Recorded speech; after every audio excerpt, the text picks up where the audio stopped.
Bismillahirrahmanirrahim. Assalamualaikum warahmatullahi wabarakatuh. Alhamdulillahirrabbilalamin. Wassalatu wassalamu ala rasulillah wa ala alihi wa sahbihi ajma'in, amma ba'd. Apa kabar anak soleh-soleh sekalian? Pagi ini, ya harapan saya semoga anda sekalian baik-baik saja di rumah ya, beserta keluarganya, serta keluarga besar anda semoga diberikan kesehatan, kekuatan, dan semangat untuk senantiasa menjalankan ibadah maupun pekerjaan di tempat masing-masing. Amin ya rabbal alamin.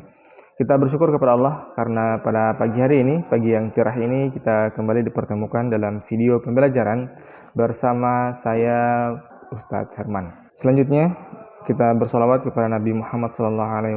Allahumma sholli ala sayyidina Muhammad wa ala ali sayyidina Muhammad. Semoga semua perbuatan kita atau tindakan kita sesuai dengan tuntunan Rasulullah SAW, sehingga kita bisa mendapatkan keselamatan di dunia maupun di akhirat kelak. Baik anak soleh-soleh sekalian, sebelum kita belajar seperti biasa, marilah kita berdoa. Bismillahirrahmanirrahim. Rabbi zidni ilman warzuqni fahman. Amin. Setelah kita berdoa, semoga apa yang akan kita pelajari itu bisa bermanfaat bagi anda sekalian dan bagi keluarga, masyarakat, dan bangsa dan negara pada umumnya. Yap, hari ini anak soleh-soleh sekalian, kita masih belajar di tema 5 tentang cuaca, subtema 1 keadaan cuaca pada pembelajaran kedua. Nah, pertanyaan pertama saya, kira-kira bagaimana kondisi cuaca di sekitaran rumah anda hari ini? Apakah mendung, hujan, panas, ataukah cerah? Ya, kalau di sekolah saat ini anda sekalian, ya kondisi cuacanya itu sangat cerah. Baik, untuk mengawali materi pada pembelajaran 2, ada sebuah teks yang pada halaman 11 pada pembelajaran kedua, ayo beraktivitas. Kita baca bersama-sama ya. Hujan deras turun semalaman. Pagi hari terasa lebih dingin. Udin, Edo, dan Beni berangkat sekolah bersama. Edo memakai jaket ke sekolah. Jaket berguna untuk melindungi tubuh dari udara dingin. Kita memerlukan pakaian saat udara dingin. Kita memerlukan pakaian tambahan saat udara dingin. Pakaian tambahan seperti jaket atau sweater itu bisa membuat tubuh menjadi lebih hangat. Lanjut, makanan juga dapat membuat tubuh menjadi hangat. Begitu juga minuman. Banyak makanan dan minuman yang dapat menghangatkan tubuh. Edo dan kawan-kawan berdiskusi dengan serunya. Mereka akan mengadakan festival makanan daerah. Setiap siswa membawa makanan dari daerah asalnya. Kemudian mereka memberi penjelasan singkat tentang makanan tersebut. Nah, anda juga perlu tahu bahwa di Sulawesi Tenggara itu memiliki banyak makanan daerah. Ya, seperti makanan daerah di Muna, makanan daerah Tolaki, Bugis, juga Jawa itu ada di Sulawesi Tenggara. Misalnya saja, kalau makanan daerah yang ada di Muna itu di kampung saya, itu ada namanya kabuto. Ya, bukan kabuto di Naruto ya, tapi kabuto itu adalah makanan daerah yang ada di Muna yang terbuat dari ubi kayu yang dikeringkan menjadi busuk ya, menjadi warna hitam, dan setelah itu dimasak ya. Jadi kabuto itu artinya membusuk ya, tapi membusuknya itu yang membuat dia menjadi khas begitu, tapi tetap bisa dimakan setelah dimasak tentunya. Kalau di orang Tolaki, daerah Tolaki itu biasanya makanan daerahnya ada yang tahu tidak? Ya, biasanya itu mereka masonggi ya, sinonggi, terbuat dari sagu. Kalau buton, kalau tidak salah itu ada namanya kasuami dan lain sebagainya. Ya, lanjut ke halaman 12. Ya, ada sebuah tabel. Nah, yang harusnya ini kalau Anda sekalian berada di kelas, ya Anda akan diskusi tentang daerah asal masing-masing Anda sekalian. Tapi karena Anda lagi di rumah, maka kita perlu juga tahu bahwa tentunya masing-masing siswa atau masing-masing orang itu mempunyai daerah asal yang berbeda-beda. Misalnya saja di sini dituliskan Edo itu berasal dari Maluku, Udin berasal dari Jawa Barat, Dayu berasal dari Bali, Herman misalnya saya, Pak Herman itu berasal dari Muna, Pak Imran itu berasal dari ya Muna Buton ya, Muna Buton. Ustadz Amir juga yang lalu itu berasal dari Muna. Nah, tentu masing-masing orang itu mempunyai daerah asal yang berbeda-beda. Sekalipun ada juga yang sama daerah asalnya. Nah, daerah asal ya teman-teman di kelas sangat beragam. Di Indonesia, asal-usul orang tua menjadi daerah asal kita. Walaupun kita lahir di daerah yang berbeda, tetapi daerah asal orang tua tetap dianggap daerah asal. Ini membuktikan bahwa Indonesia terdiri atas beragam daerah. Indonesia juga memiliki banyak suku bangsa. Kita mungkin berbeda daerah dan suku bangsa, akan tetapi kita tetaplah satu, yaitu bangsa Indonesia. Nah, di bawah ini, ya di samping, ada gambar yang bertuliskan Bhinneka Tunggal Ika. Adakah Anda yang tahu apa artinya Bhinneka Tunggal Ika?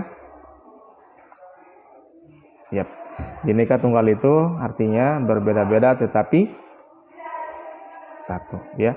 Ya, dituliskan di situ ada banyak gambar orang yang memakai pakaian adat masing-masing, yang di bawahnya itu dituliskan Bhinneka Tunggal Ika, bahwa mereka di sini berbeda-beda asal, berbeda-beda pakaian adat, berbeda-beda suku, tetapi satu negara Indonesia. Begitu ya anak soleh sekalian. Makanya kita perlu untuk saling menghargai suku dan suku, agama dan daerah orang lain.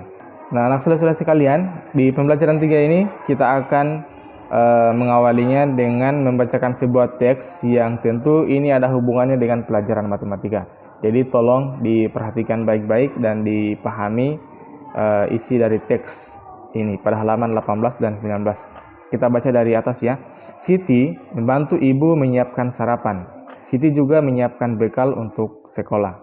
Ayah menyaksikan berita perakiraan cuaca di televisi. Menurut berita, cuaca akan cerah siang hari ini.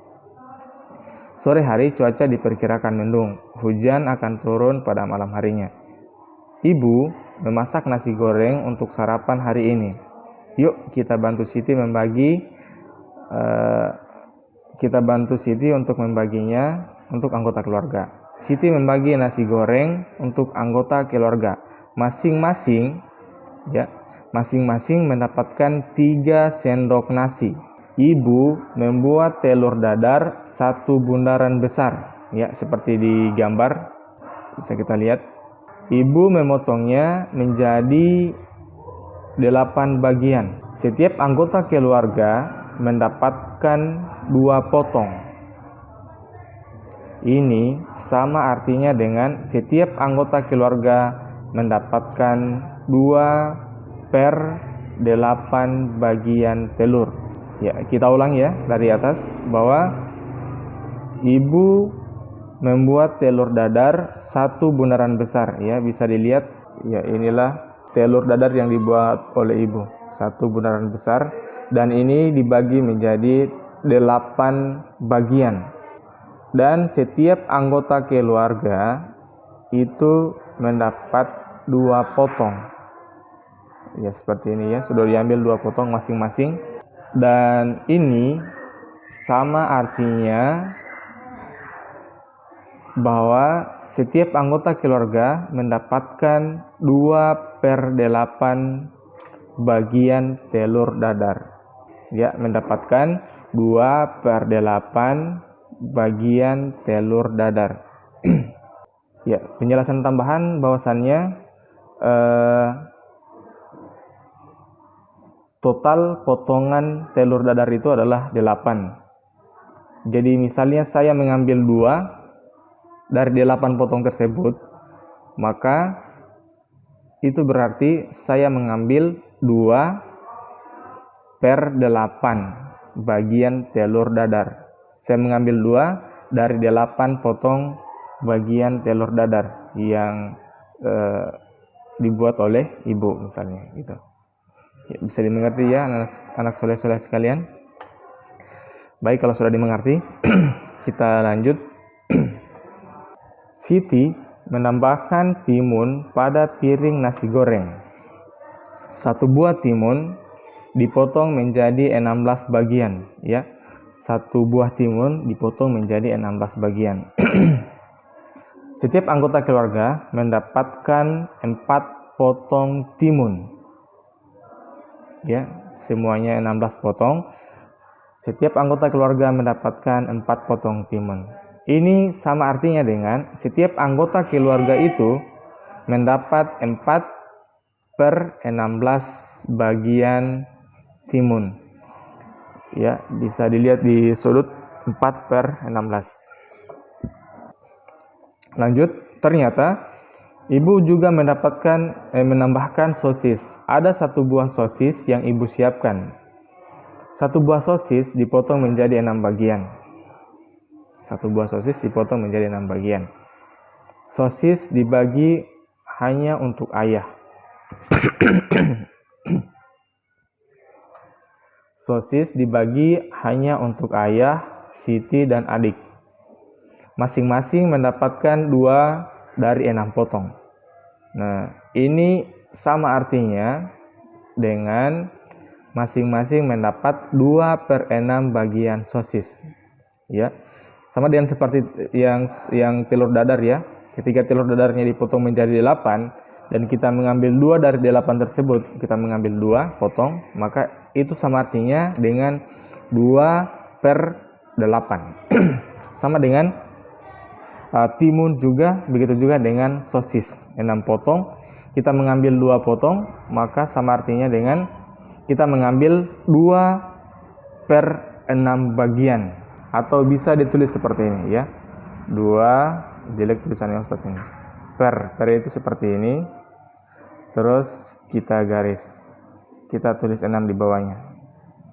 Inilah 2/6 bagian sosis. Nah, saya kira itu. Untuk tugas Ananda silakan dilihat pada halaman 20 sampai 21 ada tugas bergambar dari nomor 1 sampai dengan nomor 5. Ya, yang suruhannya adalah tulislah lambang pecahan untuk soal-soal di bawah ini. Tulislah lambang pecahan untuk soal-soal di bawah ini. Seperti yang dicontohkan tadi, bahwa ketika timunnya itu 6 potong dan kita ambil 2, maka lambang pecahannya itu sama dengan 2/6. Ya, saya berikan contoh ya. Untuk nomor 1 ini, 1 maksud saya. Ya, di sini coklatnya ada 5 bagian ya. 5 bagian. Ya, yang pertama 2, yang kedua itu 3 bagian. Totalnya itu 5 bagian. Dan yang diambil sama, anggap saja ini dayu, itu ada 3 bagian ya. Yang diambil sama dayu ini 3 bagian. Maka lambang pecahannya adalah 3/5. Ya. Total semua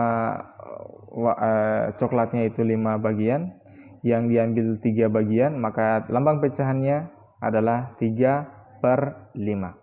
Bisa dimengerti anak soleh-soleh sekalian? Ya, saya kira itu tugasnya. Jadi tinggal dilanjutkan nomor 2, 3, 4, dan 5. Silakan dijawab di buku tugasnya masing-masing. Ya, saya kira cukup pembelajaran kita pada pagi hari ini. Terima kasih sudah menyaksikan video ini. Sebagai kesimpulan, bahwasannya kita harus menyesuaikan diri dengan kondisi cuaca.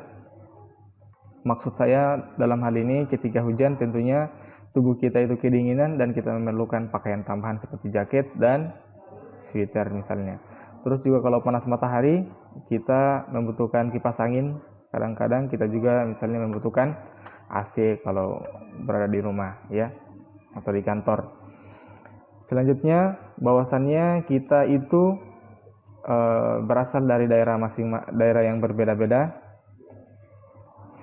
Maka dari itu karena kita berbeda-beda, maka kita harus saling menghargai perbedaan tersebut. Karena ada Bhinneka Tunggal Ika, berbeda-beda tetapi satu negara Indonesia, satu bangsa Indonesia. Selanjutnya di matematika tadi seperti yang dicontohkan oleh ibu yang membuat telur dadar yang dipotong menjadi 8 bagian. Ketika kita mengambil 2 bagian, maka lambang pecahannya 2/8. Bagaimana kalau kita mengambil 4 bagian? Berarti lambang pecahannya 4/8. Ya, seperti itu ya anak saudara sekalian. Jangan lupa dikerjakan tugasnya pada halaman 20 sampai dengan 21, nomor 2, 3, 4, dan 5. Karena nomor 1 tadi kita sudah jawab bersama. Kita akhiri pembelajaran ini dengan mengucapkan alhamdulillahirrabbilalamin dan doa penutup majelis. Subhanakallahumma wa bihamdik asyhadu an la ilaha illa anta astaghfiruka wa atubu ilaik. Assalamualaikum warahmatullahi wabarakatuh.